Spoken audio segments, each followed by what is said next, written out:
Francisco, they had nobody. What up, Cowboys Nation and YouTubers? I'm just listening to Greeny in the morning. He was a non-factor. Jerry Jones got in his own way. They traded Amari Cooper for a 5th-round pick. Meanwhile, you got a running back in Ezekiel Elliott that's taking up $18 million on your salary cap. Without getting too far in the weeds, Jerry Jones is his own worst enemy when it comes to getting what he wants. I'll tell you what, Chris, I'll wait for that article criticizing Jerry Jones on the Cowboys website. And there you have it. Even the media talking heads know better shit than the Joneses. Like, come on. This is just getting ridiculous. I've been sitting around watching Twitter all day, and the fan base is going crazy chaotic like they always do, no matter what happens. Like, it is what it is with this team. Buffalo got beaten by Cincinnati again, twice. And nobody talks about it. Everybody put Josh Allen ahead of Dak, and he blew it. Nobody cares. Everybody says, well, Dak and them lost to a rookie quarterback and blah, blah, blah. Well, guess what? How many games has he won in a row? Nobody talking about those teams getting smoked by him either. You know, it's not just the Cowboys world. I know we're called America's team, but goddamn, you telling Cowboy fans not to be delusional about their team, and yet here we are. It's everywhere, on every show, on every talking head. They can't stop talking Cowboys. Eagles fans are all over the Cowboys this morning. Why? Y'all keep talking shit saying we ain't got nothing to play for, we on the couch. Then why are you worried about what we saying? Why are you all over what we saying? Don't y'all got a game to play? Isn't that what the fuck y'all keep telling us? Why are you worried about what the Cowboys doing? And y'all keep saying that y'all live in our head rent free. Nobody talking about you. We arguing with each other about our own fucking team, but you all over us talking about our shit. Oh, it just, social media is toxic. It really is. And I don't know how much longer I want to keep a Twitter account, because nothing good seems like it comes from it unless I just get rid of everything Cowboys, you know? Anyway, to continue the series that I started on yesterday, talking about our loss and how, well, what we're doing from bottom to top. Yesterday, I did the special teams. I did the offense. Today, I'm going to get on the defense. Defense held the 49ers in check. Let's be real. They played their butts off until the fourth quarter when they got gassed. And, you know, people want to be mad at Micah today, saying he was a non-factor and all that bullshit. Nah, I can't get with that bull. Nah. They saying, well, Trent Williams held him in lock and he ain't do nothing. He had to switch to another side. Isn't that what the fuck you're supposed to do? Why are you hating on the defensive coordinator telling his man to go to the other side and get a better matchup? That's what the fuck you're supposed to do. But you're talking shit about it. Isn't that what your best player is supposed to do? Switch sides for a better matchup. People want to get mad at every little fucking thing. Jesus Christ. Everybody's shitting on Trayvon Diggs because he had that interception right in the breadbasket. To be fair, yeah. I mean, he wasn't anticipating it apparently because it went right into his chest and he just couldn't, you know, grasp it fast enough. People want to get mad at that. Okay, that's fair. How fast are your reflexes? When you're running at top speed and you see something get tipped and it's coming right at you, you got that reflex to go get it? I'm just saying, everybody thinks they are that person. We're all Monday morning quarterbacks, Monday morning GMs who think we know better. Only thing we can all agree on is Kellen Moore got to go and keep Dan Quinn. That's about the only thing this organization, well, we can all agree on. That and the Jones family got to get rid of the team, but that'll never happen. That's it. That's the only universal things about this team that everybody can get on board. That's just the dumbest fucking thing in the world. J-Ron Curse, I feel sorry for the brother. He's played injured like all season. He's kept coming back. He wanted it. He really put his heart and soul in his team, and the team just lets him down. Leighton Vander Esch played better, and we're going to really get on coaching, because look at how Vander Esch is. We basically marked him out. We called him out for dead. We wanted him gone, just out of here. And what has he done the past 2 seasons? When he wasn't injured and he was healthy, he's been the best linebacker on the field, not named Michael Parsons. Let's go ahead and call a spade a spade. The man's played better these last 2 seasons under Dan Quinn. And you know why? Because Dan Quinn has been his most consistent coordinator since he's been there. Coaching matters. Who did he have when he came in? Rod Marinelli. That shit got old quick. And what happened after Rod Marinelli technically conceded control of the defense? You had Chris Richard, who ran the same shit. And what happened there? He started going downhill. So did most of the defense. And then it bottomed out with Mike Nolan. Then Dan Quinn came in, and lo and behold, defense plays better. Coaching matters. Oh my God. D-line. DeMarcus Lawrence was almost a non-factor. He can stop the run. He can create some pressure sometimes, and he can get probably 1 or 2 sacks if he doesn't disappear. Defensive tackles, you need more guys like Hankins. I can't excuse his 1 penalty, even though, you know, they missed another obvious penalty at the same time. But you need more dumpsters full of dirt just sitting there in the middle of that line to stop these guys from running all over you. Because once the man takes a triple team to push him off his line.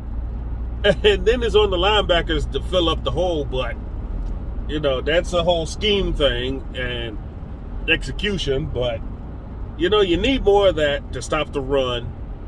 It's only so much he can do. But, yeah, get some big bodies out there. You got the edge. And, like I said, Lawrence, Armstrong, Fowler, who disappeared. I think somebody said he only played 6 snaps in the whole game. Like, what the fuck? And Sam Williams. You got to do better. Come on. You got the personnel. Corners. You got Trayvon Diggs, who agreed. He played a shitty game. He didn't want to tackle. He had easily the best interception, not to be an interception, in his hands. And then he jerked around and didn't hit Kittle to make him have an incompletion on that one bobble pass all the way down. The man bobbled the ball for like 5-10 yards. And Trayvon was nowhere to be seen until the end, where he whiffed on a hit. Like, come on, man. You got to be better than that. The other side. I ain't mad at the other side. Xavier Rhodes, Deron Bland, they held it down. You got talent. I mean, you still want to draft a corner just in case, but you got the building blocks there. All right? You got it. Your safety play, you've been running out Hooker and Izzy and guys like that, Wilson, and they've been decent. The back end has been okay. It's been your corners mainly getting beat and then miscommunication from there. But, you know, your defense did what they had to do. I can't be mad at that part, because they had to hold it down when the offense wasn't giving them jack shit. And they got gassed. They got tired. Mike has been playing through injuries all year as well. Tank's been on the injury list every week. So, you know, you can't do more for that side of the ball than what they had right then and there. They could have made a play or two, but other than that, they did the best they could. They held them to 19 points. You're supposed to win when you hold your freaking opponent to 19 points. That's an offensive problem. Okay. But now let's get on to coaches. Kellen Moore, we all know how we feel about that. He's going to having an interview with the Panthers where Steve Smith Sr. said he don't want no parts of his ass, and agreed. I probably wouldn't want no parts of him either. He can go. We'll have to see how that goes. He's interviewed for head coaching jobs before, and he's just not it. People do tend to have eyeballs and see how his top-ranked offenses seem to sputter down at the finish line, and they take that into account. They see what we see, and that's why you don't get a head coaching job, because they see offensively minded, you ain't getting it done. And if you're going to be a head coach, you're going to have to mind a whole lot more than just the offense, if he decides to call his own plays and whatnot on the team. But who knows? Maybe somebody will luck up and take him. Maybe not. As for Dan Quinn, he's got a second interview with Arizona. He may be out the door. A couple of other secondary coaches are probably gone too. I think it's 4 or 5 coaches in total that's contracts are up. So it's going to be a lot of changes. I've tweeted it out a couple times now that if this team didn't win this year, the way it was constituted as is was not going to be here next season. It's another wasted opportunity because, let's face it, turnover on a roster is every year, and they just didn't get it done when it needed to be done. So now we got to sit around and hope and pray that something good comes from what has happened. Your coaches are going to probably be gone. Your personnel is going to be gone because, like I said, we'll get to the free agency, which is a lot. Your head coach will probably stay. People want him gone, but shit. You got a guy who's got back-to-back 12-win seasons, 2 playoff appearances, and a playoff win. You want to get rid of him because you're mad, but we kept Jason Garrett for 10 years with mediocrity 8-8. You wanted his head too, but that was never going to happen. Jerry wanted to be the guy to prove he was right. So let's just stick to fucking Mike McCarthy for a while. God damn, let's give him a shot. Jesus Christ. And lastly to all this, the front office. The Jones boys. Where do we go for the Jones boys?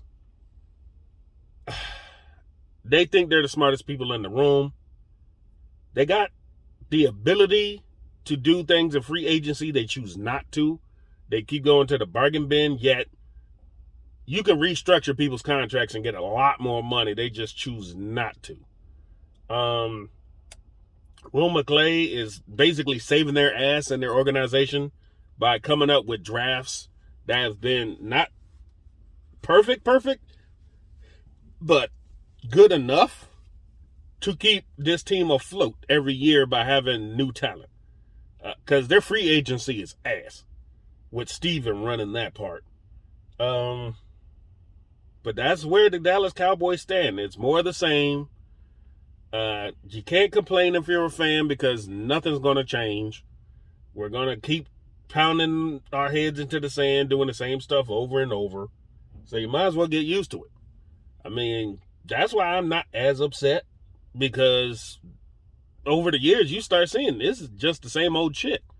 Until they do it, you might as well just go for the ride.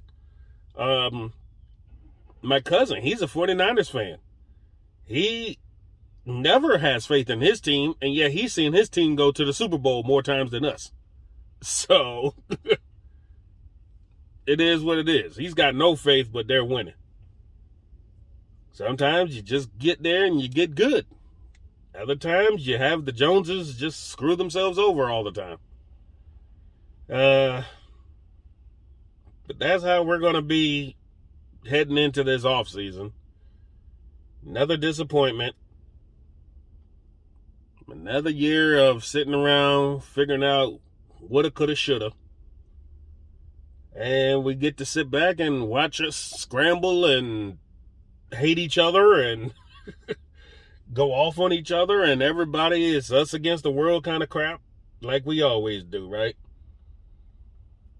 But, yeah, there's other things to talk about, contract-wise, free agents, like I said, coaching changes, all that fun stuff. We'll get to that later. But until then, we're going to let all the other people go ahead, get their licks in. There's only going to be one winner. So everybody but that one champion is going to be mad, but we're the only ones who are going to preach about it all over the world, because that's what we are. We are America's team. We are the Cowboys.